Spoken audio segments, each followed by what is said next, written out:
Yes, we're back. This is episode number 4 of the podcast. I have 2 guests today. This is going to be amazing. Just want to introduce Taylor Gaines, Emma Van Ginneken from our office. Taylor obviously works with Bada Fulkerson. I'll let you guys do just a brief intro. But today, just before we go into that, we're going to be talking about 3 things. We're going to be talking about a recent trial. So we'll talk about the strategies that we use in that trial. We'll talk about some of the funny stories that have come up, and really, number 3, the reason why we were able to be so successful in getting that $10 million verdict for our client.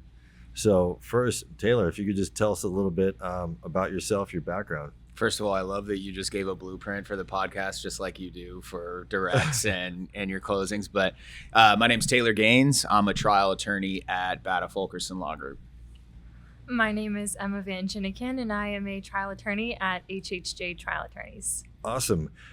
So just so everyone kind of knows the framework of what we're dealing with, this case was a case that we tried up in Ventura County, unknown territory. Obviously, I haven't tried a case up there before. And we knew that we were going in there for a client that was just driving on a 2-lane street, driving a truck, driving behind a van that decided to make an illegal U-turn right in front of him. He ends up almost kind of T-boning that van and then dealing with some pretty significant injuries. Didn't have to get ambulance out of there or anything like that, but ultimately, after years of treatment, he ended up doing a fusion in his neck. Poor guy. But we ended up in Ventura County. And so dealing with the case up in Ventura in unknown territory, I want to talk to you, Taylor, like, how'd you feel going into new area, the unknown? We don't know anything about this judge, and just kind of preparing for trial up there. Well, the first thing was, it was weird, remember, that we were in Ventura because it was, he went just far enough on Lindero Canyon that he crossed over a county line. Like, if it would have happened 6 miles this way, we would have been in LA. True. We would have been in a different jurisdiction, which a lot of people would say I'd rather be in LA than Ventura, right? But yeah, we got what we got. Yeah. I mean, I didn't know anything about the venue either. But apparently it's a pretty conservative place. We had a great judge, but you're walking in just brand new, not really knowing what to expect. But we ended up having a great judge. So I think he made us feel at ease like pretty quickly, right? Like, he was a great judge, but crazy. And what's interesting about that is that, we always do our due diligence, and we want to figure out, what this judge is like, what he or she is like. You'll ask your colleagues, people that try cases. And I remember I didn't get the best feedback about that judge. For sure. When I asked around and said, hey, this guy's kind of tough and it's going to be a challenging place to try a case. But we didn't experience that, right? Like, I felt like he was very fair, gave us a great trial. So I think for other people that are trying cases, or if you're trying cases for the first time, like, when people are giving you this type of feedback and you're asking around, like, you have to experience it for yourself, right? You have to go in there, have an open mind, and not let, just somebody else's like negative experience prevent you from trying your case. And so right when we're going out there, I know that we were all kind of dealing with separate things. What happened to you when we got out there? Because I know that you kept telling us you're okay, but I don't think. I had a 8. She was 8 or 9 month old, and we were like going back and forth, right? Because first of all, this trial, it kept getting like moved by like 3 or 4 days. So we were in Ventura for what, like a month? Yeah, we were there for like 7 days of court time. My kid gets sick. And keep in mind, like, I'm doing opening, like the first full day of trial is like Taylor's day, right? Well, she got sick. She got pink eye and she got some viral infection. My wife's like trying to sleep in the other room, but I'm obviously like taking care of the kid. I was pretty violently ill for the first couple of days. I didn't tell either of you this, but I like had a fever in the hotel room. Like, I was not feeling good at all. And I just, the night before opening, I was up all night because I just couldn't sleep. But powered through, and then I got to sleep that weekend because I think we opened on like a Thursday. Yeah, which is funny because so you were battling your own demons. Yeah, you kept trying to tell us I'm not sick, and I was like, this like guy white in the face. This guy is looking pale. He's like, Emma kept giving me Kleenex. Yeah, I was like, this guy's battling his own stuff. What was crazy is that, so before we had left, my kids, they probably got some stomach bug or whatever, and they were just like puking, not healthy at all. Like, I didn't want them anywhere near me. I felt bad. They'd be coming to me like, Daddy, I'm like, you can't you go to Mommy, you can't come anywhere near me. Right before I'm about to leave that morning, I'm like all packed up, I'm going to meet you guys up there. I started feeling nauseous. I remember that. And I was like, I'm like, there's no way. I can't get a stomach bug right now. But I remember I was telling my wife, I'm like, Britt, you might have to drive me to Ventura. I have to go up there. I don't think I could drive. Like, you might have to literally drive. So we were going to have her drive me oh my up God. there. She would have loved that. Yeah. And then I was like, let me just see if I can do it. And then I powered through it. We got up to Ventura. I remember we went and ate at that one little breakfast spot. Well, we only ate at like 3 different places the entire time. Just Every over day. and But over and over you again. guys were just like eating, and I was like, I couldn't even like take a bite of my Oh, food. that's right. It was the little like French restaurant. The beignets. Yeah. And you got oatmeal, which I thought was an odd choice. Oh, We're yeah, at this that's really right. nice restaurant and you get oatmeal, but whatever. Maybe we're making healthy choices. Yeah. You don't touch it at all. I couldn't. Yeah, literally, I had a bite, and I was like, Yeah. wow, we're starting trial. This is going to be a rocky start.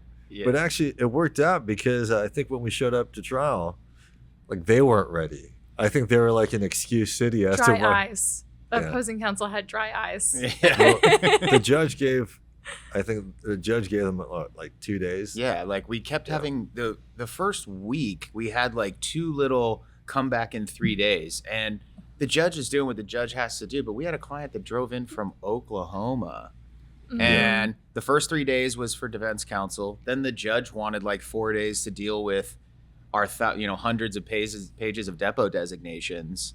So yeah, we didn't start that trial for like 2 weeks, just chilling at our hotel. Yeah, which is crazy. Yep, Yeah. just away from our families. But so Emma, this was your first trial. Yes. You're jumping headfirst into it. Tell us about like how you felt with the preparation, getting ready for the trial. This is obviously very different than what you were doing before with trial team. Like, this is like the real deal. Tell us about that real quick. So the preparation I wanted to get started on really early. So in November, I started prepping all these trial docs so that I would have drafts that I could go through and give you final drafts to look at in December. I didn't realize how many documents there would be preparing for trial. Just the joint statement of the case. You have these deposition designations. I didn't know there would be a whole document for that either. And then labeling all the exhibits, super time consuming. Yeah. But then I knew where every exhibit was. Putting those binders together. There's tons of prep that goes in beforehand. So I think the smartest thing that I did was getting started early because things came up as we were getting closer. We were preparing STIPs, working on motions in limine, everything else. Going to trial, I was a little bit nervous, but also very excited. Yeah. And I didn't realize how emotional it would be. When you do trial team in law school, it's a faked fact pattern. It's a fake client. You're not sitting on the phone talking with them. You're not sitting there with their family talking with them. The emotions are a lot heavier and a lot deeper. And doing the direct of dad, I think, was the most emotional for me. It was a huge moment. It was a huge moment. There were certain questions that I had saved for when he was on the stand because those were really tough questions. One question that I saved was, how has this impacted his ability to be a father, this collision? And he broke down. Yeah. He started crying. And behind me, I can hear Meryl starts crying. And I'm worried that I'm going to cry in this moment. And I'm thinking, okay, you're feeling everyone's emotions. This is a really tough question. And I kind of know where he's going to go, but I feel like my eyes watering up too. I can feel the jury sitting there feeling that raw emotion. You almost feel like the hair on your skin start to rise, but okay, we're going to push through. These emotions are real and raw. And I think that was one of the most impactful things, was sitting there in the emotion and pushing them through the rest of the direct and the rest of the story with those emotions just spilling out in the courtroom. Yeah, no, Mhm. that's beautiful. And his dad was not like some emotional guy, right? Like he's a No. big kind of burly guy, has that beard, you know, Tweed looks like coat. tweed coat, like old, Looked like very a old. professor. Yeah, looked like a Yeah. professor. He did. He And worked so- in finance. He was did. very He was no nonsense. analytical. Yeah, Yeah. for yeah. sure. And so to see somebody like him, kind of, he didn't get too emotional, but get emotional about He like cried though. how his Emma got him to son, cry. yeah, Yeah. how his Yeah. son was impacted with this crash and with his kids. Mhm. It's like that felt so real. Yeah. And you can, I mean, we have kids, so like anybody was that has real. kids, like you can Yeah. get there so quickly because Yeah, you man. just know as a parent like what that would feel like. So no, you did a great job. Taylor, how did you feel just about this case in general, like going into this, right? Because you brought us onto the case. I know from day one, like you had such a close relationship with Meryl Yeah. that like sometimes, right, like you feel like you're almost like too close, right? Because this person's become like a part of your Yeah. your family and like your network. But like, how did you really feel about this case going into it? Because I'll tell you what our thoughts were. Yeah. Yeah. So yeah, I mean, I repped Meryl because this accident was what? It was like 2019. Yeah, 2019. And Dan Fulkerson at our firm, he gave me this case when it was pre-lit. So I repped Meryl through the pandemic. Like, so we're talking 5-6 years. So That's he a and long I got time. close. It was one of those ones where, you see a big hit, see a big crash, but then you meet the client and like nothing else matters. Like he was such a down-to-earth dude. He and I hit it off. He reminded me a lot of me. And so there were a lot of issues with the case, right? Like Meryl had a significant history Mhm. of prior injuries. So, but to be perfectly honest, and this can be an asset of mine. It can also be a fault. I get close to my clients and I care about them so much that I'm like, it doesn't matter. He's going to carry the day. He's Yeah. going to carry the day, which he did. But, and that and great lawyering. But Yeah. I kind of fell in love with Meryl right away.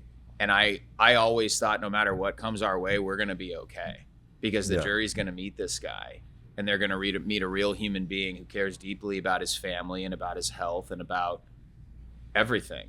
And that was always kind of the driving factor for me was even with all these issues, we're going to be okay because Meryl's great. Meryl and I would, we'd text all the time and just through the pandemic, I'll never forget it. We had his depot in person and I went up to LA and we just hung out all day.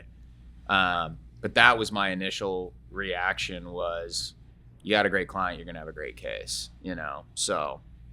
I think that has a lot to do with the fact that you have your PD background. Yeah. We're, for people that don't know, like Taylor and I were working together at the PD's office. I watched you try your first case, get I the remember, first man. not guilty. Yeah. Like we're there just trying cases. So like, I know what you're talking about when you feel like you have just like a good client. You can see like how people could be empathetic for this sure. person, want to fight for him. And they're going to connect with him. Like Meryl was so easy to connect with. And we left jurors on there that we knew were like Meryl. And he Yeah. wasn't, that was one thing I thought that was actually good about being in Ventura. Cause you do have this kind of ag side of Ventura and this Oh, yeah. blue collar side of Oh, yeah. Ventura. And that was Meryl, man. He wasn't like his dad. Like he Yep. wasn't the finance guy No. or the tweed jacket guy. He was No. the ex-football player turned painter. Yep. Use my body to make money guy. Yeah. That came out wrong, but But that's exactly right. But that's also one of the things that makes you a great trial attorney is that you spend so much time with your clients and you know them so well yeah, it's that key. you're able to tell their story like no one else. Yeah. You can tell the story about what it's like with him and his wife at home, their intimate moments and what they're dealing with. You know what he's dealing with his kids, with his parents, with work. You know so much more about the client that you paint this beautiful story that feels so real because Yeah. there's so much detail. Yeah, for sure. Yeah, I mean, I remember when you first like came to me, told me to take a look at the case and stuff like that. And so like on paper, like let's just be objective, looking at it on paper, we have a guy that is involved in a crash. The damage is decent. It was a big hit. Yeah. For sure. When you're looking at the defendant's vehicle, there really wasn't much No, there. yeah. you have somebody that hasn't been ambulanced from the site, is able to drive away. And then objectively, when you're looking at what's the physical injuries to his body, because we know that he ends up doing the fusion at the cervical 5-6. And so like that's where the location of the injury is. So I naturally want to take a look at what's pre-existing. Right. And we know that when he's playing football, years prior, he's got stingers in his neck. Yeah. He goes and gets an MRI. And what do we have? We have herniation. Dude, it was at pretty the much same. It was pretty much the same MRI. It's the same level as from before the crash. So I have a football player getting stingers in his neck, getting an MRI, having a herniation at that same level. And then after the crash, he gets an MRI and he has herniation at the same level. So Yeah. me looking at that objectively, I go, oh, well, this is going to be challenging. But at the same time, what you kept telling me was, hey, we have a really good client. Yeah. He's like an honest person, has a good family, and he's dealing with all these different symptoms. And so in my eyes, I'm like, okay, like let's take a shot for this guy because Yeah. he's somebody worth fighting for. You know, usually Adam and Mike are my protectors, right? They're always telling me like, no, we're not trying this case, you know? Yeah. But how long have we said we've been trying to try a case together? For sure. For so long. Yeah. And so it's like, we wanted to make it happen and we had the right person that we wanted to fight for. Yeah. Leading up to it, I know that we were kind of dealing with some of just outside things that were happening. What was like, you drove up separately, right? Like you drove up Yes. Ventura. Did you have to deal with any of the fires that were happening or? Traffic was crazy driving up to LA. It took a long time, or Ventura. But We had to go The- right through the mix of it. You know? the craziest part was at the hotel, the entire parking lot was filled with fire trucks. Yeah. Do you remember that? It was just row Mhm. upon row Yeah. of fire truck and firemen. Hmm. Yeah. Yeah, and I could literally see the fires that were happening from our hotel room, which was crazy. One It's just sparked up like a mile down Yeah. the street and you could literally see it, and you woke up in the morning and there would just be half the sky was blue and half of it was brown. It was wild. Remember we Yeah. downloaded the app? Yeah, we had We to. downloaded like because The we fi- live in fire app, Escondido. Like Yep. there was fires in San Diego too. So at Yep. any given moment, we didn't know if trial was going to start on time. We didn't know all of that because Yeah. a lot of these people they lived in affected areas. The court staff, Yep. you know, the The jurors, judge. the judge. Remember the judge was talking about it? It was crazy. Yeah. I really thought we were getting continued. Yeah. No, I know. We were lucky that it just kept going forward. We just kept waiting every day to see what would happen. And we're like, oh, please don't let these fire. I mean, we had fires not too far from the courthouse there too. So it's Right like, down the street. yeah, we had to be, I was like, man, I don't know where people are going to be thinking, I if people know. can get to the courthouse, but luckily it worked out. So let's jump into the strategy part. So now we're at court, no more delays. The judge is saying that we can start. Yeah. And then so we get into jury selection. One of the biggest things that I think that, are important lessons is, man, how many times have we seen people smiling at us where we feel like we have a connection with them, or like, hey, they remind me of somebody that I know? None of that matters, right? No. Like you have to pick jurors depending on the responses that they're giving to us. Right. Any things that you guys remember about these juries that we're trying to pick at that time? Because there's definitely a couple that are really good reminders for me that you have to be able to have communication with these people. You have to know about them because they can give you smiles, they can give you the good feels, but none of that matters if you don't talk to them. For sure. Yeah. No, you got to talk to each one. The one though, so I agree with you completely.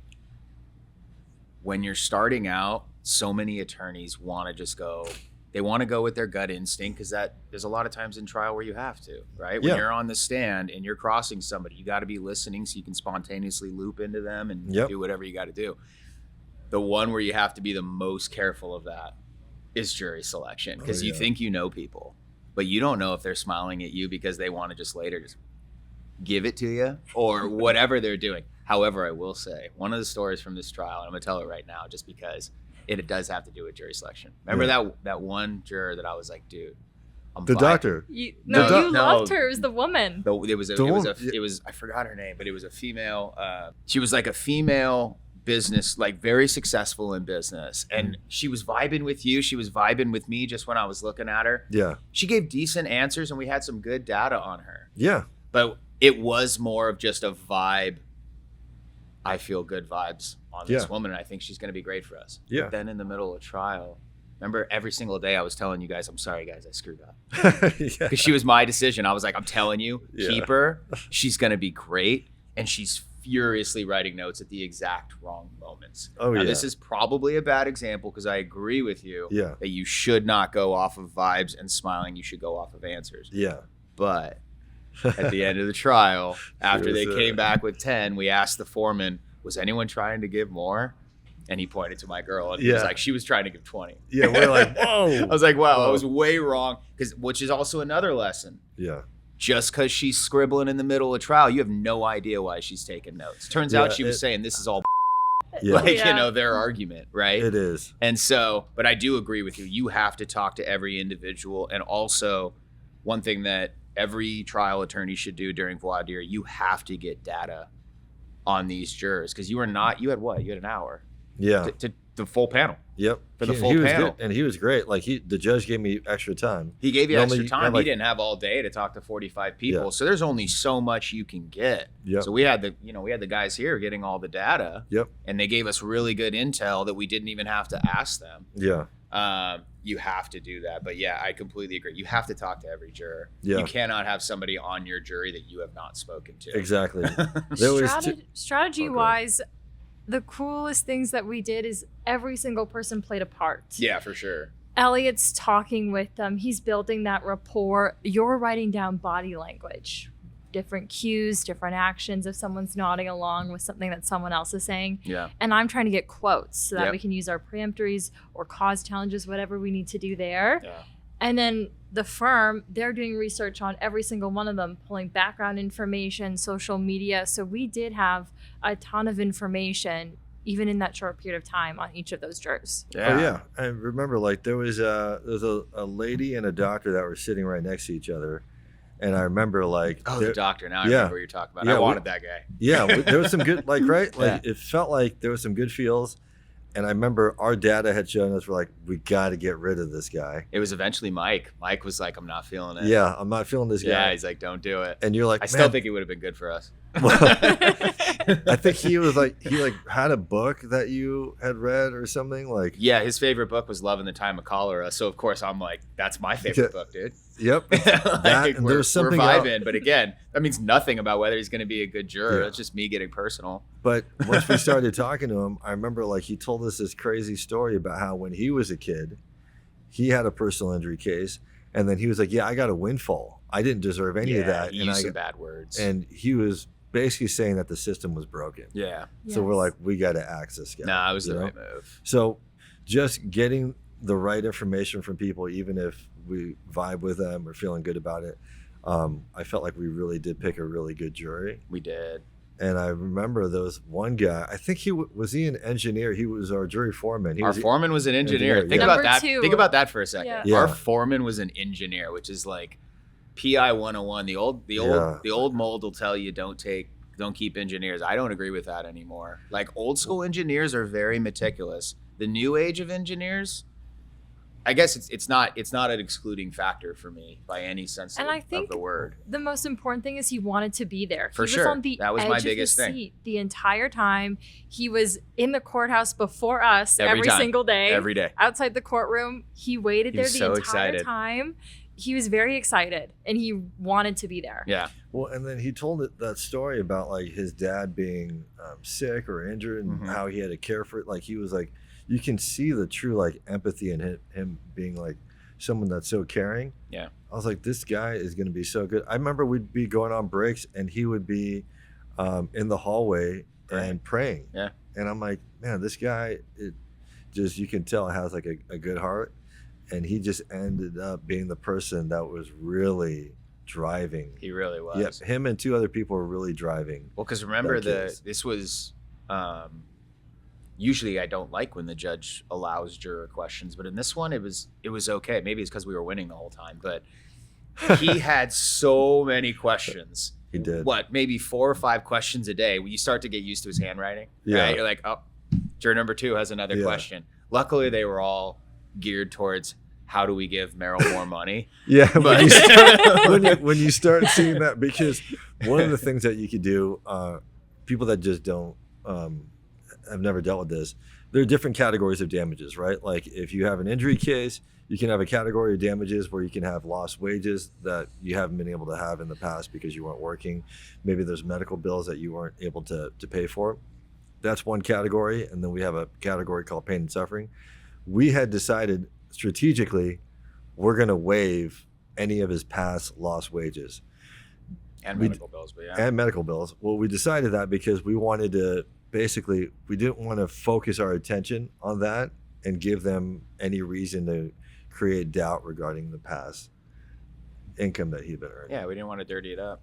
So that foreman knew that we were not requesting that, and yet he was like asking questions about like how it could affect other portions of his life. Yeah. Like He was like converting it to non-economics. Yeah, for he us. wanted like find ways to give money Yeah.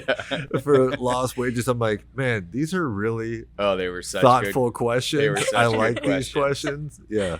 I'm like, I don't know how the judge is going to answer these, but these are great questions. Yeah. Yeah. He So asked for seeing the those- life care plan too. Oh, once he did that in the middle of deliberations, I was like, oh, we're home.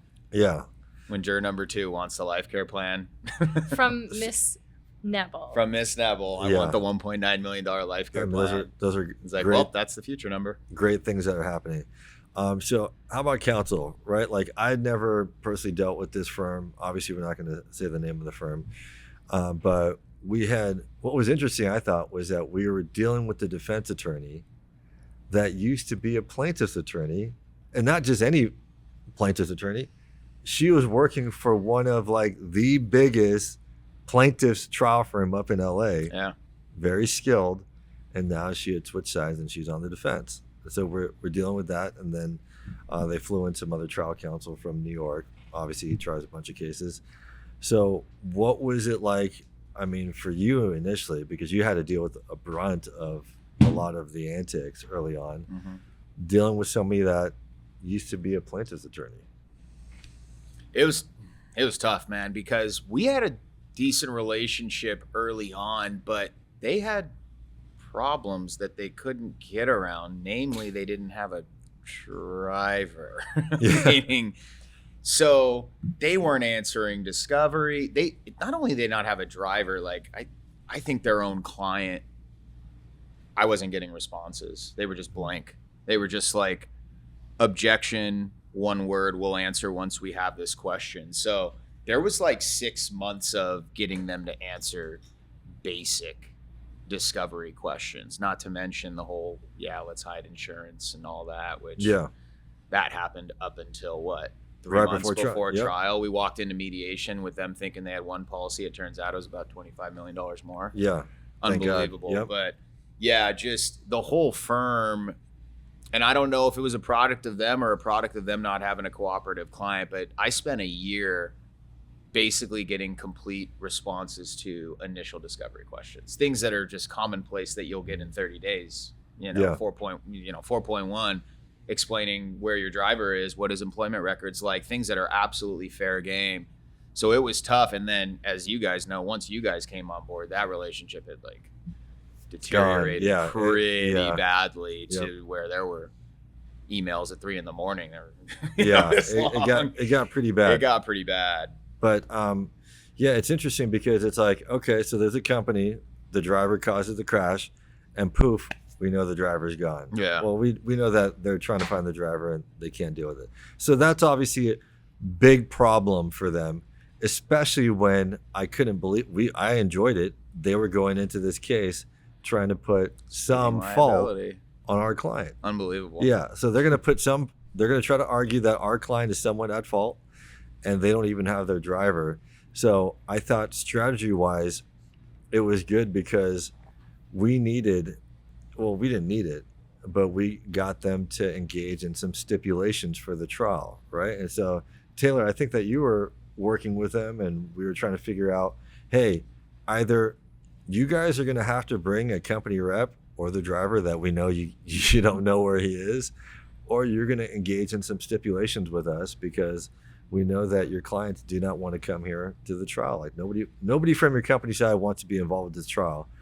So we got some pretty advantageous stipulations. That was one of my favorite parts, because I've never had that happen before. Yeah. Where it's like, at first they were just, no, we're not bringing a rep. It's like, what do you mean you're not bringing a rep? Yeah, you may not need one at counsel table, but we noticed, we sent a notice to appear for you to bring in your PMK. You don't have a choice. You need to bring somebody in. Remember, they actually motioned, I think they had an in-lim that said we can't mention the fact nor call basically their client. Mm-hmm. That was basically what the motion said. You don't get to call our client. And they had these ridiculous reasons why, but obviously the judge said no. Yep. And then Larry had to come to you, or let's get that one out of there, by the way. Opposing counsel had to come to you and basically, hat in hand, say, we don't have one. Yeah. What can we do? And so then I love that night when we were strategizing, like, let's really push this one. Like, we could just say, don't know where the driver is. We could have probably pushed them into liability, but we didn't want to do that. Yeah, I didn't want to do that. We didn't want to do that. That was a gift. So it's like, instead, I think there was about 10 line items of just super damning stuff. Yeah. Didn't do any investigation. Have no idea where the van involved in this crash is. Nobody interviewed the driver. Nobody interviewed involved. So after opening, that was the first thing. You read that stip, and I was like, well, this case is over. And the van is MIA.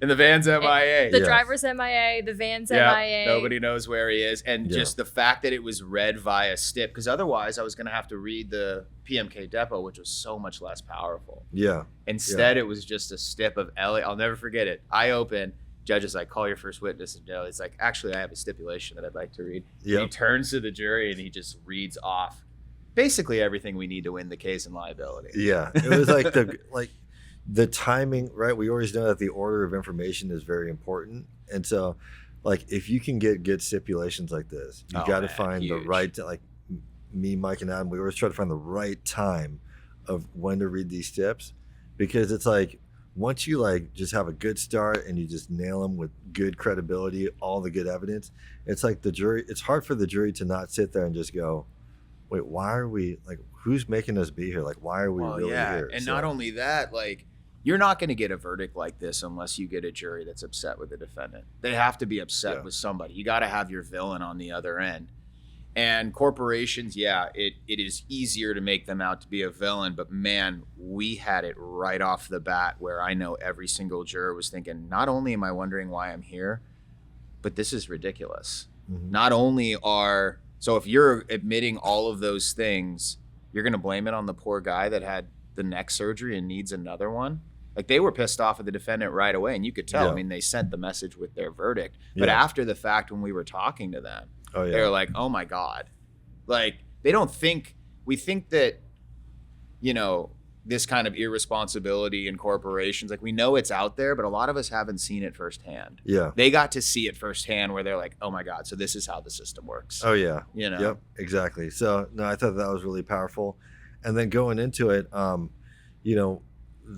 when you're trying a case, all that they really have on the defense side in a case like this is they have their witnesses that they hire that are professional witnesses, right? So they're experts that they're going to hire. Those are really their only witnesses, if you think about it, because they don't have their driver. They've decided not to call anybody from the company. We had stipulations. So they're left with the people that they've hired to just try to defend the case. Any just stories that you guys can think of, any funny issues that have come up? I know Emma's already laughing with their experts, because there's just so many of them that were happening during this trial. It was great.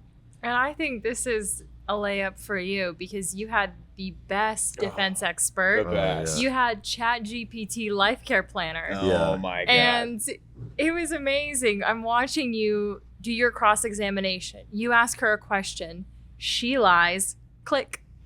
Pull out the transcript. Impeach. I'm not sure I've seen more impeachments in one cross in my entire... I've done like 55 trials, not one. I don't think I've seen more impeachments in one cross. So many impeachments that as soon as you clicked open that binder to pull out the transcript, the jury knew exactly what you were going to do, and they were excited to watch you impeach her and, quote unquote, call her a liar.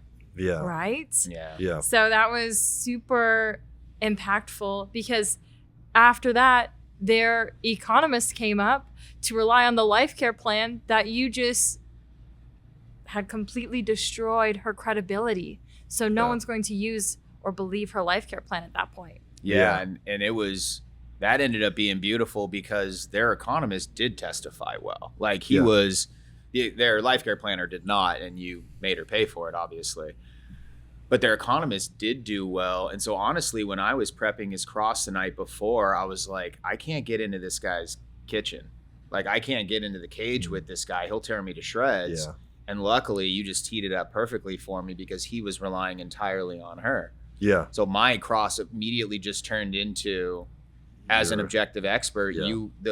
the foundation of what you're relying on means everything. If that isn't reliable, then your opinion isn't reliable. He Yeah. of course had to admit that. So then I basically just redid your cross in a much more truncated form Yeah. against him. And he basically was like, I didn't know any of that. Yes. Like Yeah. I didn't know those were her qualifications. Yeah. Almost in a sense of like, what are you guys putting me through? Yeah. Yeah. You know? Yeah, like it's for us, like it was a great feeling because right, we had just done our case in chief meeting. We've put all our witnesses, our client, the family, all of our experts, the people that were involved treating the client, and then now we're going to go into their defense of the case. And so as we're going into the defense of the case, of course we're going to be feeling good because we're going, wait, all these people that the defense are going to call, we know they're going to call them. We've already deposed them, Yeah. and we know there's just going to be so much fun little areas that we can go into. For sure. But yeah, I just remember like we're going into that. They're going to call the life care planner, and Taylor was worried that I was going to be too aggressive with. I remember Well, you're just like She's take an old it lady. Because easy. you were so excited. And she was like, she did not testify well, and her foundation, everything, like, and you knew you had like these beautiful moments that you were Yeah. about to hit. Remember his outline was just like, I was like, oh my God, he's gonna annihilate this poor woman. But she was like, I was worried some people were gonna feel bad for her, and we Yeah. didn't want you to be a bully. You came out, and one of the most amazing parts about you as a trial attorney is even if you're upset, you never lose your temper, because you shouldn't in trial, I don't think ever. You should do it So with your even words. You're keel. so even keeled. Yeah. But you came out firing a little bit as far as Elliot Jung fired up Yeah. with her. And I remember I wrote on a post-it, I was like, hey, you got to relax just a little bit. Just a little, soften it up just a little bit. And then Yeah. you did. You had to call it out. And at Yeah. one point, I think you said in closing, like, I can't remember what it was, but it was something along the lines of like, I can't let her do that to my client. Yeah. Like, you know, like no matter how kind of vulnerable she may look at moments, like what she's spewing out has huge ramifications for our client. Yeah. And so it had to be done. But yeah, because it was this, oh man, that poor Yeah. woman. It was a tough Yeah. cross because she was Super. this frail, She was elderly woman. She was Really nervous nice. up She was there. so nervous. Yeah. And I want to know what was going through your head. You That's a good had question. all this impeachment. You had all this information on her. How did you address that situation? What were you thinking and feeling? Well, it started with the depot, right? Like we always say that you have to do a good depot because that's going to be our setup, right? And so I'll never forget doing the depot with this lady. And when she's doing the depot, we're on the video screen. And as I'm asking her these questions, I see her eyes kind of looking down at something. And we're entitled to all of the research that she has and all the notes and all that stuff. And I know I've never received any of personal notes from her. I have her entire file given to me by the defense. And so I asked her, I said, what are you looking at? She's like, oh, these are my notes. I said, what notes are you talking about? She's like, oh, I took notes when I'm reviewing the file. I said, we're entitled to that. That was never given to us. And she's like, well, I'll give that to you later. I said, no, we're paying for your time. If we can get those now, if we can scan everything that you have now. She's like, this is a lot of pages. Yeah, it was I like said, 30 pages. Yeah, I said, well, of handwritten I was notes. like, well, we can go on break. Like, I'll wait. She's like, I don't have a scanner. I said, you can take your cell phone. Like, I don't mind. Take a photo of it, page by page. We'll wait. And so she ends up giving us all the notes because she has to. She's under oath. She's on camera. As I'm going through the notes with her, I see one of the actual pages is her consultation notes between her and the defense attorney that's hired her. And like the most beautiful words I've ever seen. It says, tremendous loss. Oh, that was and huge. it's like a big circle around it. I'm like, who's telling you that there's tremendous loss in this case? And she's like, oh, the defense attorney that hired me told me that your client went through tremendous loss. And then I see the 2 words, comparative fault, Goal. and then goal. Yeah.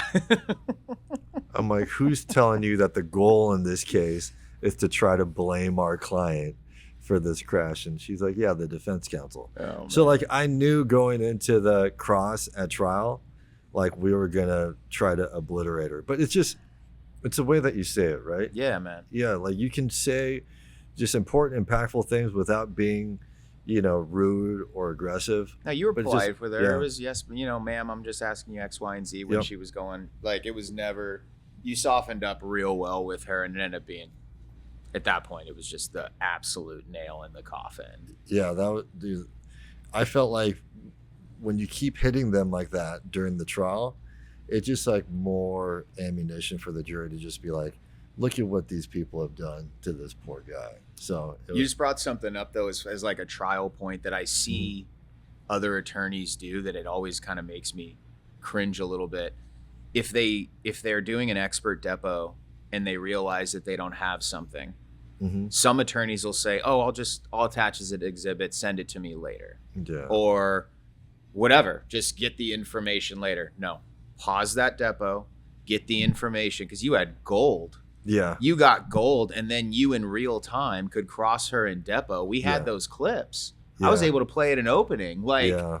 you have to stop and make sure you have everything. Don't say, no, I'll review it later and then cross them. You may try, depos are trial, man. Yeah. Like, get that information out right away. So that was smart. Yeah, and like now, like I feel like, with AI, everyone's using AI, right? Like everyone's going on ChatGPT and people are trying to use it and the experts are using it. Like her, and she admitted that to me. Yeah. But it's, they have a foundation as to like what they're supposed to be doing as an expert that's supposed to be reasonable. Her just searching on ChatGPT about the cost of a fusion surgery or the cost of some procedure, that ain't gonna fly. No. And so when she started talking about that, I'm like, oh, man, this is even more gold. Like you're coming up with these numbers just typing into ChatGPT. So yeah, she gave me a couple different nuggets. I think that you just have to hammer them and nail them when they're giving you that type of information during the deposition and go after them. You had an opportunity to do their action recon, biomechanical, and I know that also gave us some ammunition for liability. So Yeah. what was that when you were looking at the graphics, the animations? Tell us about that.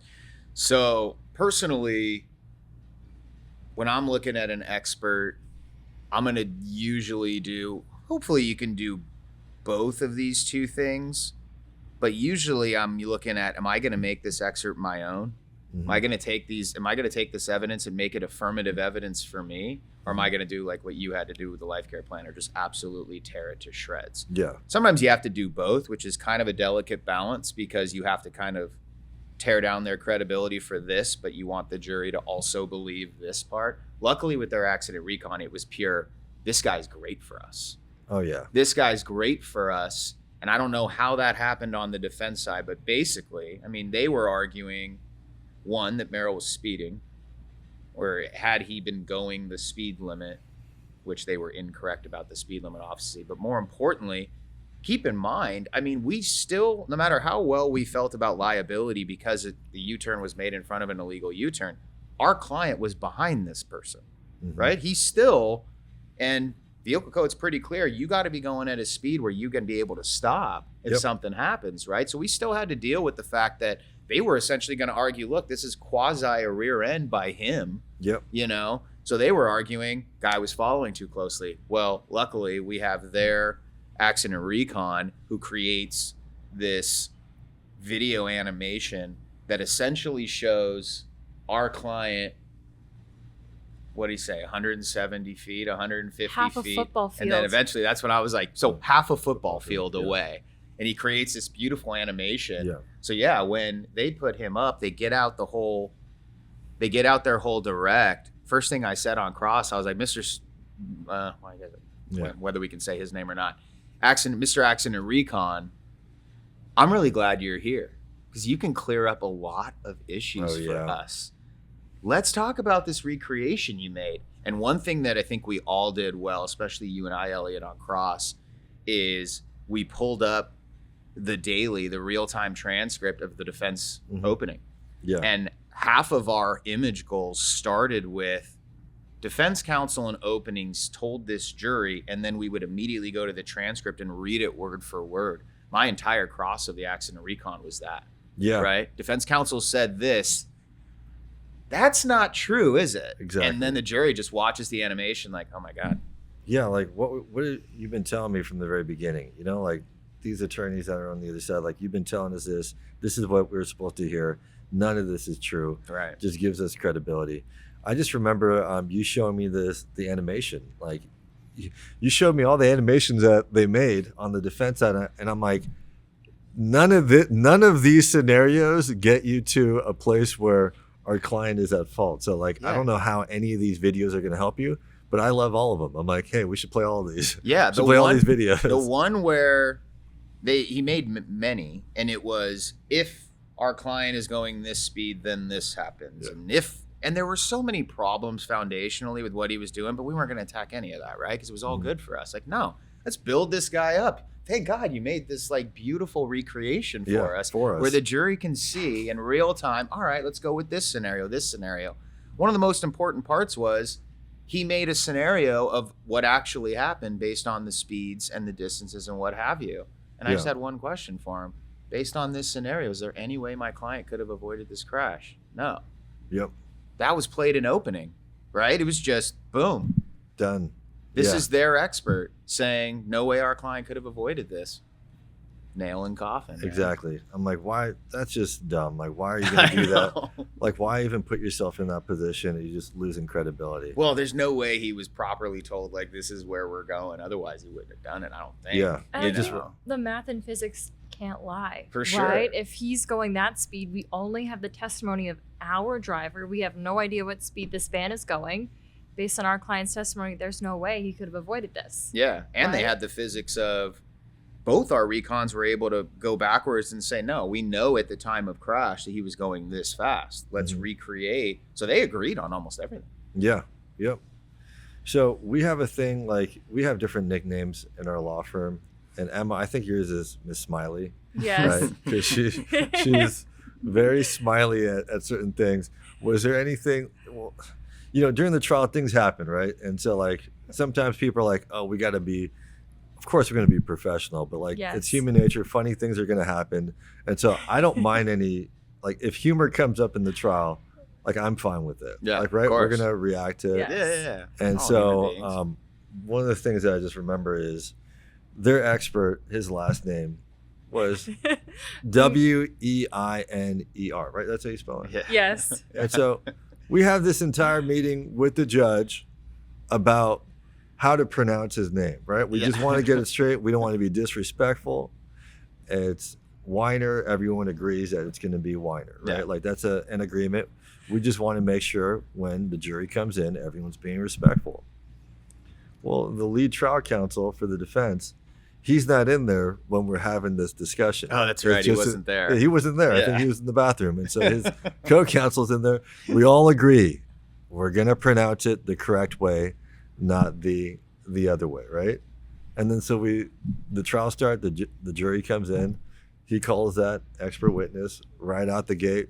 So, Mr. Weiner. And I just look at Emma and I'm like, oh, God, I know that Miss Smiley over there is just going to be, you know, for like 2 minutes, you know, can't get that smile. I was like, think of like dying puppies or something. Like, you cannot laugh in this moment.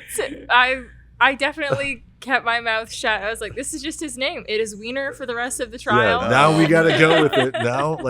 Now would be, you know, rude to not go with that, right? Mm-hmm. Like we have to go with that. Oh man, he was such a trip. Well, the defense counsel. There's always going to be moments like that where humor is going to be great, but you want to find these like special moments in trial where like the jury wants that, right? Yeah, like, for sure. It can be so bland. I remember I had my father-in-law like get a link to the Zoom, because sometimes you can watch the trial. Yeah. Right? And so I'm like, give it to my family, they can watch it. And my father-in-law in Texas, he like watched it for 30 minutes and he's like, I couldn't watch it. It's so boring. There's parts where it's so yeah, boring. he's like, it's so boring. And I'm like, I guess if you're not there, it is very. And so the jury's going to feel like that. You have to find these moments that can help them through the day. For sure. They laughed Oh, at yeah. the name. Yeah. And then you went up, just straight face. Okay, Mr. Wiener. And Yeah. go through your cross-examination, which just shows that you have this great poker face, right? You have this great poker face. You go up there. Nothing's going to, distract you. Nothing's going to take you off of your path. Just, here we go. Any other fun moments like that you guys can remember, like where the defense is doing something crazy, or things happening with the judge? I'm trying to. I mean, there was. I always love how you. There were a couple times where the judge had to yell at you a little bit, which I always appreciate. You always pushing the bounds, but there was the one.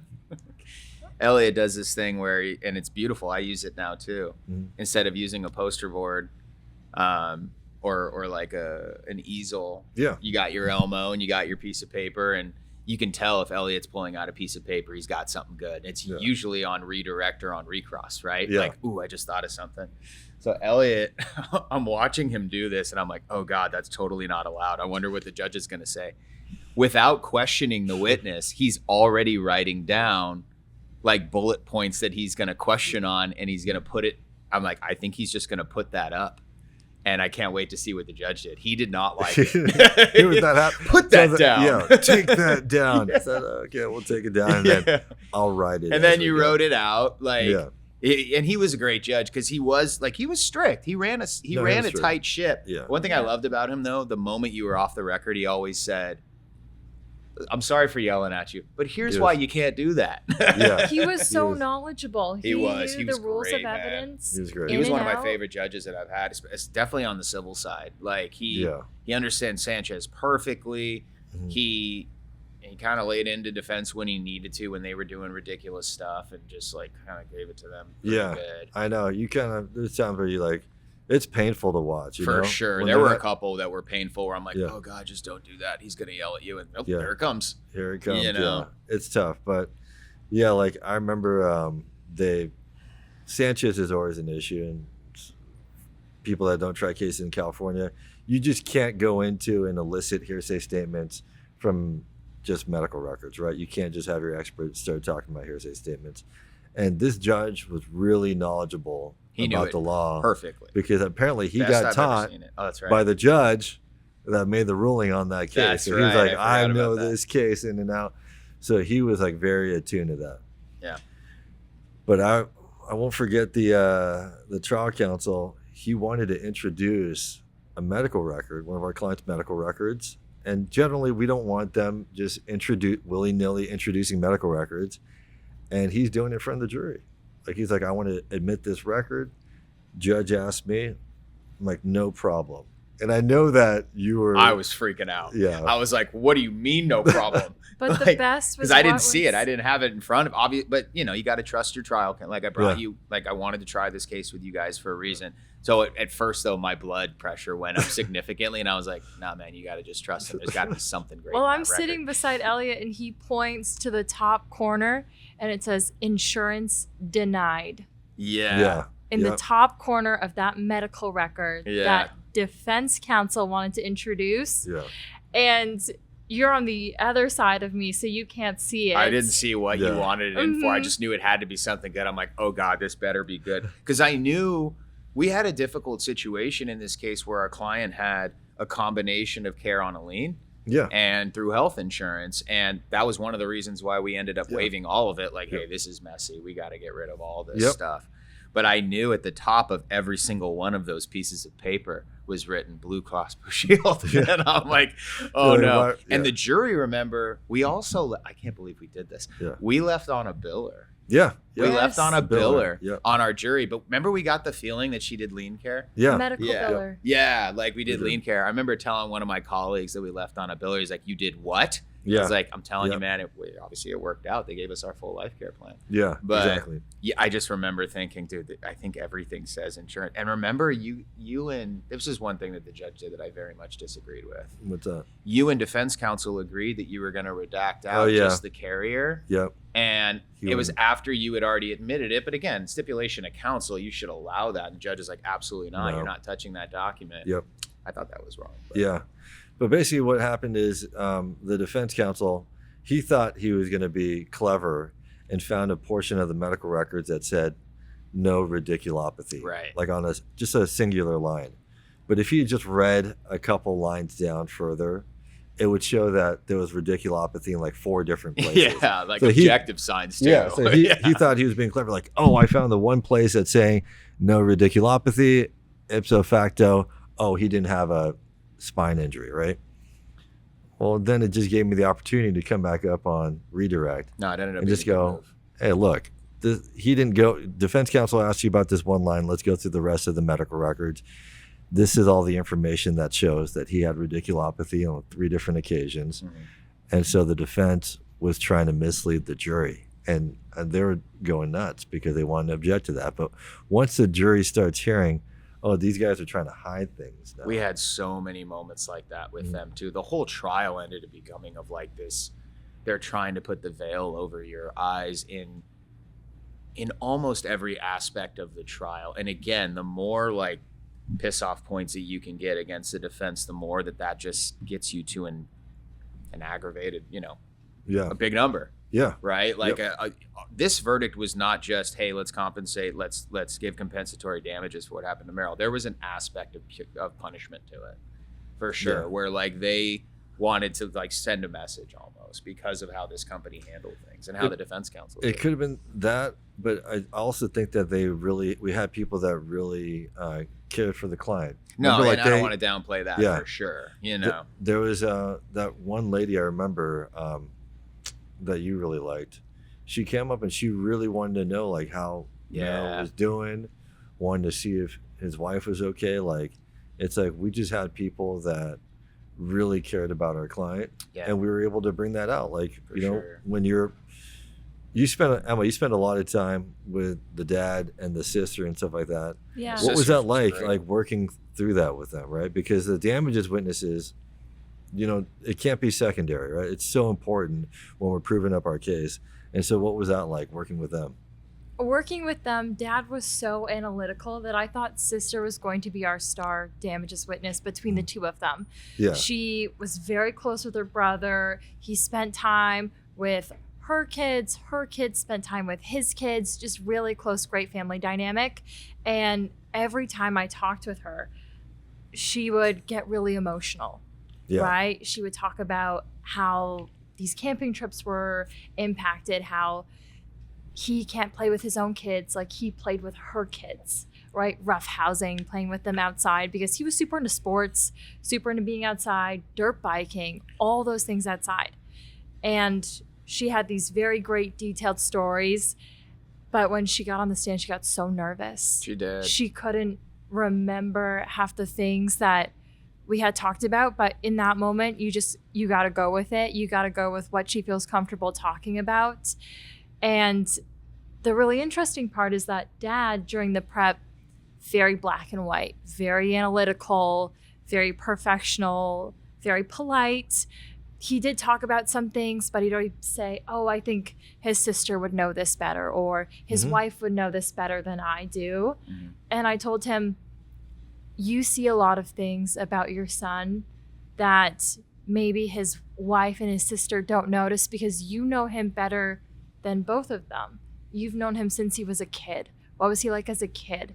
And those personalities, and how have those changed now?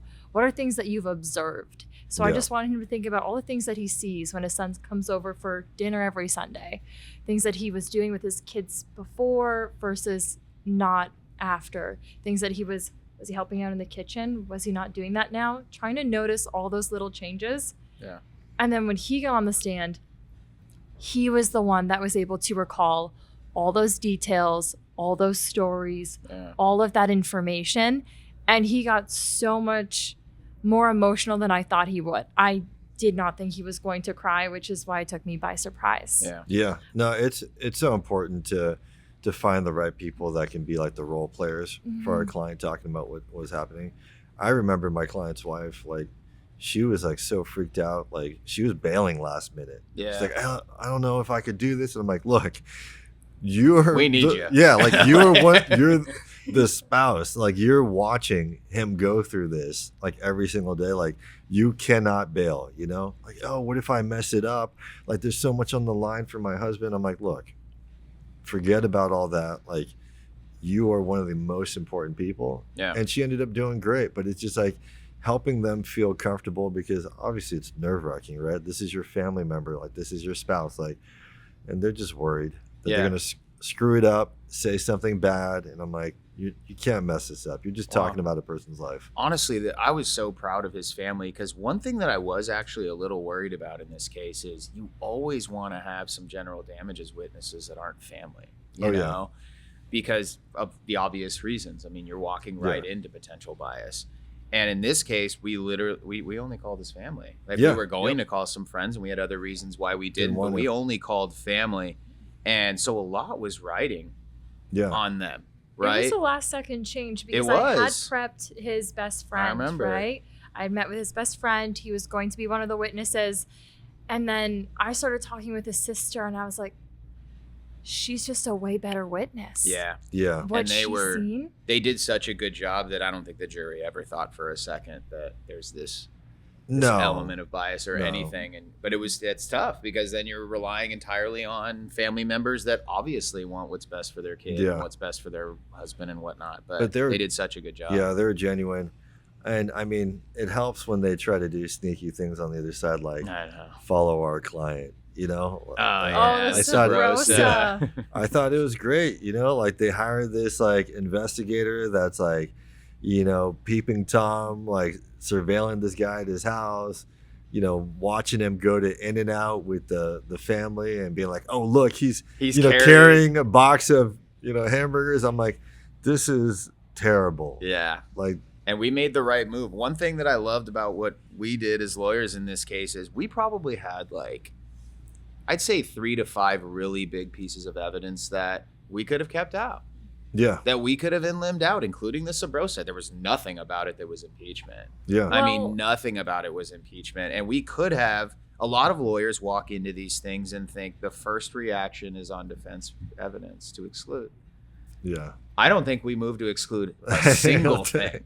We said, throw it all in there. This is going to really piss off the jury and the Sabrosa. I mean, I put it in my opening PowerPoint. Yeah. Here's what they were doing while our clients I think I put up the image of the 27,000 injections our guy got, and then the very next slide is, so what's the defendant doing? Yeah. They're following around our client in In-N-Out. Yeah. He did blow a stop sign in the Sabrosa. So we missed that one. Defense counsel hammered like, that really hard. He's like, oh, see this stop sign in the parking lot?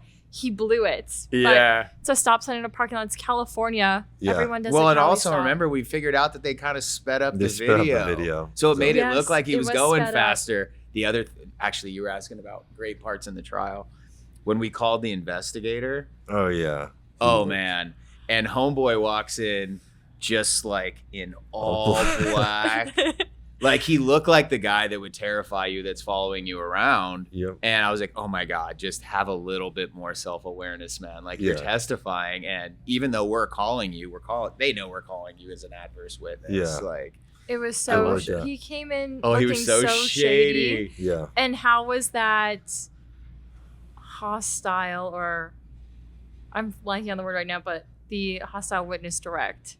It was fine. Like I knew he didn't want to be there. Obviously, we had to expend so much effort to try to get that guy there. He's like hiding. We're sending our own investigators to track down this investigator and subpoena his dad. And it's like during trial. Too. Yeah, and you know your company uses that company. Oh, You're man. like, hey, what's going on? It turned out to be the same people that I use. I was like, oh God. Yep.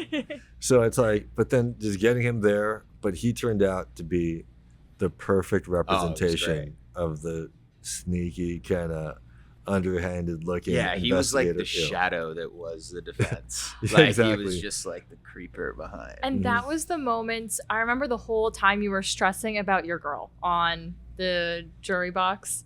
Your girl, she was feverishly writing notes. You thought that she was so against us. Oh man, I was so scared. Elliot brings in the Creeps defense her. PI and just an immediate change in Yeah. her demeanor, her emotions. And I wonder if in that moment Maybe. she jumped back on our side, because it was just so egregious. He's filming his family. He's sitting outside the home, Yeah. watching the family. And you asked, how many hours a day are you doing this? You're sitting Yeah. there for 8 hours Yeah. watching his front lawn and his kids and his wife. And at this point, our client's lost like 70 pounds post surgery. Like he's like Yeah. frail Yes. up there, going to in and out. I'm like, oh Yeah. my god, this is so bad for you. Yeah. Yep. Yeah. No, I remember driving up there, because he was still living up like right by Ventura. I was like, hey, I'm going to go up there, visit his family. He was like just about getting ready to do the big move out to Oklahoma. Mhm. And so I got to meet his son and the daughter. And of course, like, they're just adorable. They're like Yeah. coming up to, they're like, who's this person in our house? Like talking to my dad. And it's just like everything that you expect in like a young family, Yeah. like trying to have a serious conversation with somebody when he's got 2 young kids Yeah. is like almost impossible, Yeah, man. But they're just such a genuine family. Yeah. Like both of them were just, the husband and wife are just great people. And so it's like, like in that moment, you're like, man, these are the type of people that you want to fight for. For sure. Like these are the true people that you absolutely want to go to war for. So it was great.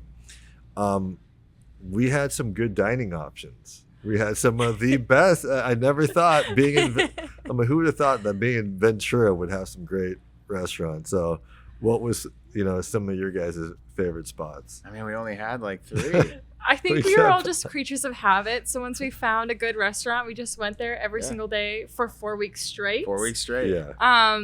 But I want to pivot back to the trial, because the craziest thing that happened is that insurance came up during Oh, the yeah. trial, and you dealt with that, Elliot. You took that on. Mhm. What was that like?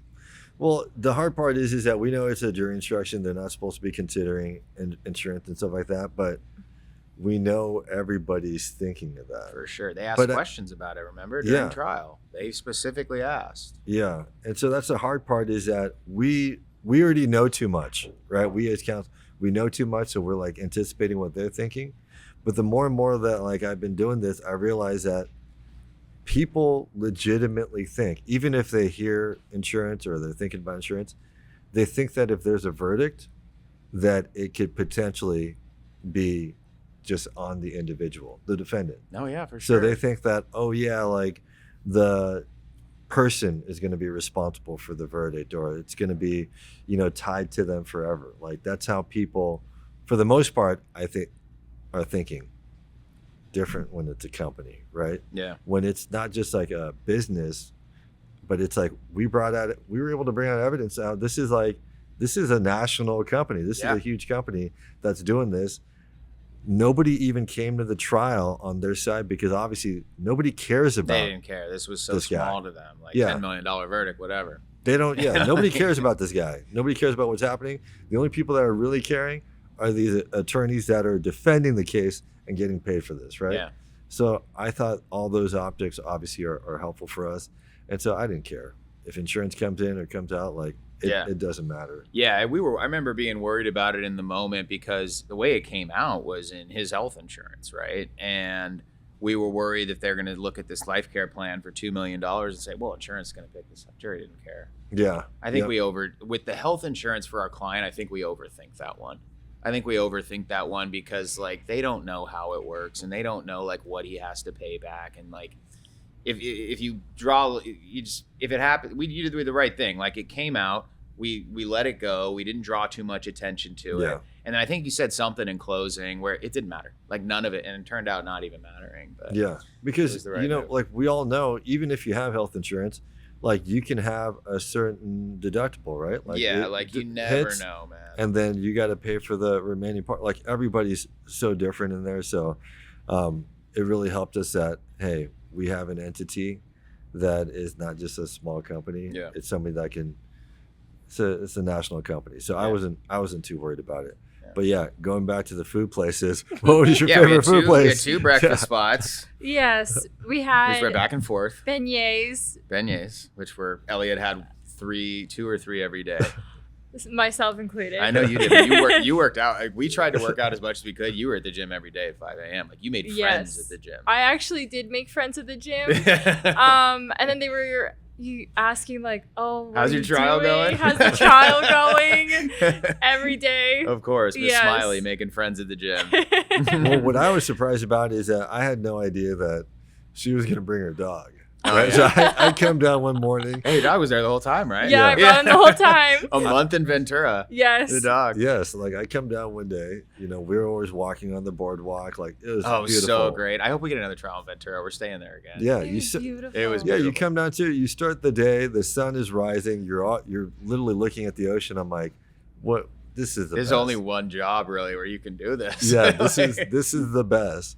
But then I see Emma come down and she's got her little floofy dog, and I'm like, you brought your dog here? Your dog's gonna be here for a month? But he was fine. Yeah, He's he was so good. He was good. He's an elder. He's 10 years old, so he's like 70. He's so chill, and he's like 8 pounds. So he'll go He's for his probably little happy. 20-minute walk, and then Yeah. he wants to sleep the rest of the day. And most mornings I have to carry him outside because he just doesn't want to do things anymore. He's like, Yeah. I would like to just lay here, eat food, and when I'm 70, I'm probably going to do the same. Yeah. But no, yeah, I don't really remember eating lunch really ever. If we did, we'd go up to that spot on the pier, just eat some clam chowder or Chipotle. something. Yeah. Chipotle? During the Yeah. trial, every single day, Well, we were Jersey at Mike's too. Yeah. that too. But like on the days where we weren't on, which was a lot. I mean, we were up there for a month for about 7 days of court time. So Yeah. Yep. yeah, because it was just the 2 breakfast spots that we went to back and forth, the French spot with the beignets, and then that cool Italian spot on Main. Downtown Ventura is awesome, by the way. Didn't know that. Yeah. Yeah. That's a great And place. then by the end, we were just getting sushi every night. Yeah. or which ramen. is which The is sushi great. was Sushi so or ramen. good. Yeah. The That's sushi great. there was Yeah. amazing. Shout out to the sushi restaurant in Ventura. On Main or whatever it was. That place was Yeah. great. They The kept best giving us sushi free. I've ever Yeah. had. Yeah. Yes. Well, it's fun that I force you guys to eat beignets in the morning and then Every day. try to bro. get you to eat so ice much cream. sugar. It was like Ice dip it cream in at night. caramel. Ice cream almost every night too. Yeah. Yeah. yeah. So I know bad habits created, but it's all good. It's all We're- good because we yeah, got to work out every day. Yeah. And in trial, you just lose weight anyway because you're stressed out. exactly. Yeah. We're all losing weight. So anything that when you're looking back on like specific things that you felt like you guys had learned from this trial, this experience, on things that could help us moving forward, help other attorneys when they're trying cases For that sure. you can think of? I mean, just in general on how we attack this thing, like I already said, the strategic decisions to let evidence in that could be adverse to you if it goes the wrong way. Yeah. But in order to create an aggravating effect against the defense, that takes courage, you Yeah. know? And like we did it so many times in this case. There were Yeah. so many moments where I would roundtable it with my office and half Yeah. the office be like, absolutely No. not. That has to go. I'm like, yeah. I'm with Elliot and Emma. We're not doing it. Yeah. We're leaving it in. We have That's to. and that's the PD in us, man, right? Yeah. Like we had to do that as PDs to win. We had to Yeah. create some sort of advantage. Yeah. So we did that over and over and over again. And then we also did certain techniques that most people don't do that ended up being huge for us. We deposed every single treater. Yeah. We didn't We call did. a single one live at trial. And Yeah. what happened? The defense had like this rambling, ridiculous cross because they didn't know what we were doing. So if there's any message out there for other PI attorneys, go depose your treaters. They Yeah. are not going to be ready for you. Yeah. We played that was one thing I was super proud of you, Elliot. The surgeon. You deposed the surgeon and you had a whole animation for the surgery that you hadn't talked to him about yet. He No. was seeing it for the first time Yeah. in depot. That could have gone so many different ways. And instead it was Oh, this is great. beautiful. Yeah, It was the exactly. This best is- part of trial. I Yeah. was like, oh my God, because he was kind of goofy. Yeah. But like he was like, oh, this is really cool. No, that's exactly what I did. I used that a little different. But doing that and being able to just, play all those for the jury and have the defense not be able to do effective cross on all of that stuff. And then, those kinds of strategic moves. And then other strategic moves we made that were, we had the courage to waive $250,000 in past meds. Yeah. We had $1 million economic report that we ended up waiving because it was like, no, they're going to be able to attack this. Don't let them dirty up your case when you can make it cleaner. We ended up still calling the economist and somehow got them to give us more money per present cash value, which was that doesn't happen ever. Yeah, but which is great. We took chances, man, and you got to take chances in trial to get big verdicts, and we did, and I was pretty proud of us for doing that. Talking about chances, I want to talk about every time we turned down $1 million+ while we were in trial because we had the offer before trial, which was they got to $1 million. They got to $1 million before trial. Right before we were picking the jury, we're outside the courtroom. The defense counsel's talking with us. He's talking about the second carrier is here now. We're going to get $1 million+. Yeah, we got into excess. Yeah. And then we're starting the trial. Through the trial, we get up to $2 million. Jury's out. We have $3 million on the table. Yeah, we like woke up to because remember you closed and they had like an hour to deliberate. And then the next morning we woke up to an email of offers $3 million. We're like, okay, now we're in it. Now we're in a territory. We're in a place where we got to talk to our client. But we also had the courage to turn those offers down. And when you're turning down $3 million, what's going through your head, Taylor? Yeah, I mean, look, it's a single level fusion. At the end of the day, no matter how much I believed in the case and believed in our client, single level fusions don't usually go for $3 million on settlement value. You know, like.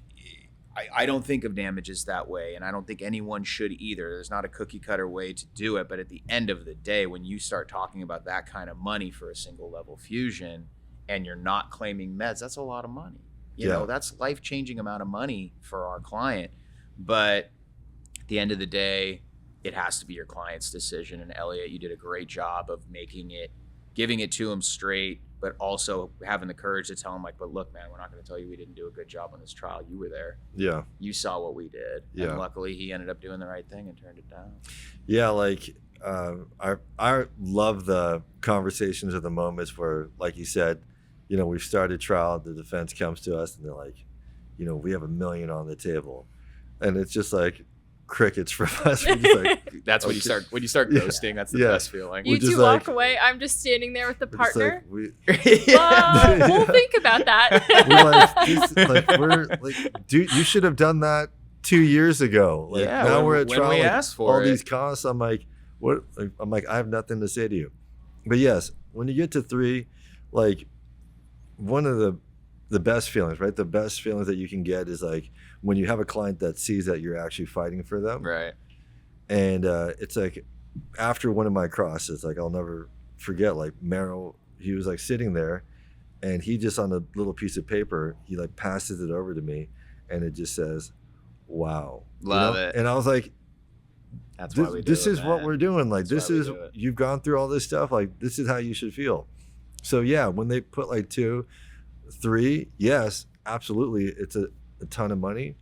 But at the same time, we knew the jurors were asking questions like, hey, we want to know what is your life care plan's total future cost. We're like, wait, you don't even want to hear what the defense said. You just want to hear what our experts said in regards to the future care. So deadly. I can only imagine, because I've been on the other side of that as a PD. You start getting bad notes. And it's the worst feeling. I can only imagine what they're feeling when all they're asking is what was that? 1.9 million? Yeah. Okay. Yeah. What's our expert saying? So it's like and at the same time, like when you know you have a good client and you also know you have somebody that's going to be dealing with stuff, he's our age and he's dealing with that. Like he got another one right after trial, man. And he's going to be dealing with that for forever. You're like, it's not that much. The other thing, it really wasn't. Yeah. This case was worth 10 million. And like, the other thing that was so great, and it must have been so hard for him, like we all have clients that are there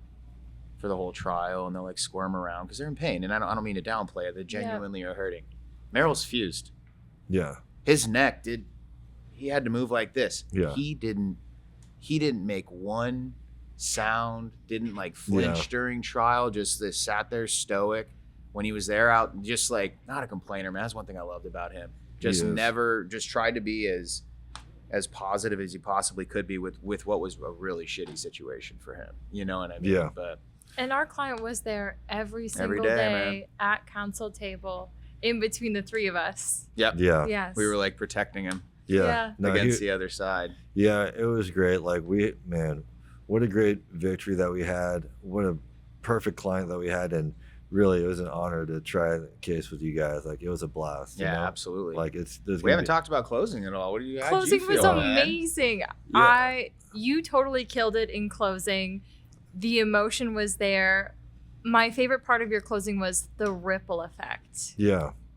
Yeah. Like, I going into that, you know, like we have like the structure of like things that like I know that I wanted to attack.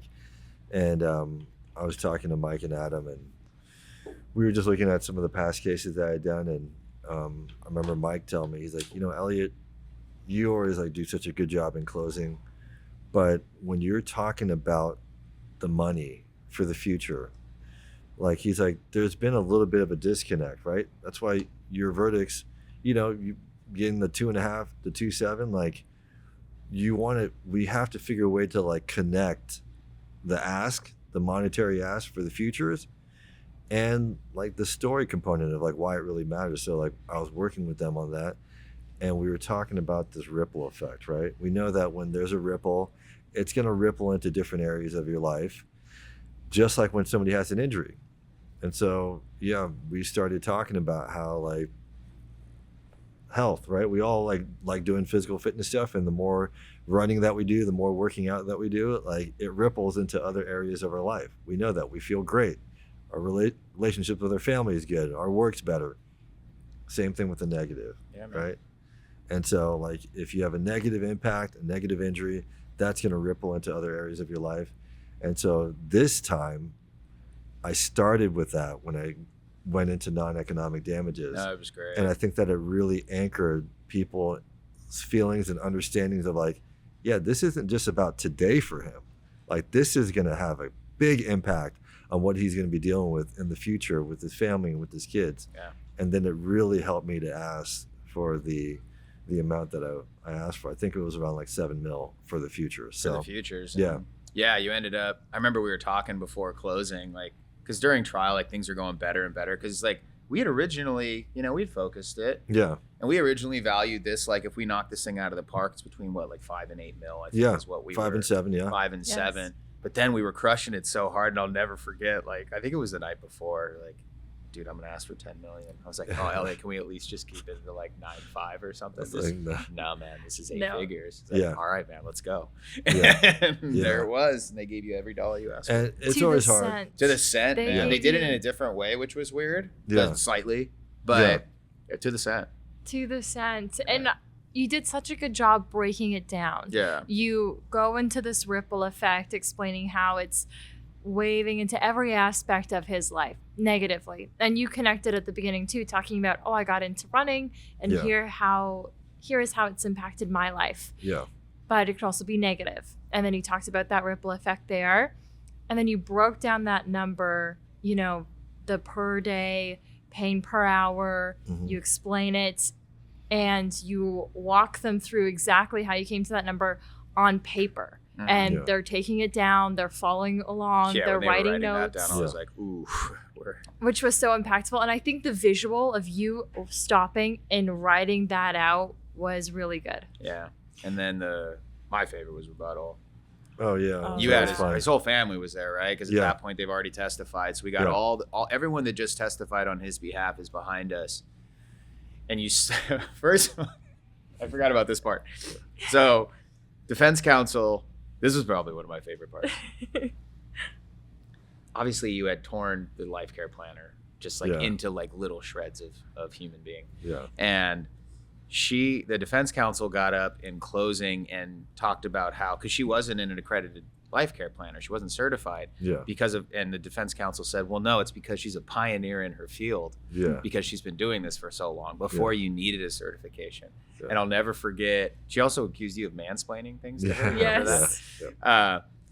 On rebuttal, the first thing you did is you stood up and you were like, not a certified life care planner, uses ChatGPT, looks up nailed out like 5, a pioneer in her field. That's all I'm going to say about Dr. Blah, blah, blah. Yeah. And it was just like, oh my God. But then at one point you did a beautiful analogy where during rebuttal where every single one of the family members behind us was crying, and it was like there was so much emotion throughout the whole case. You got one of the jurors to cry during Merrill's direct. You remember that?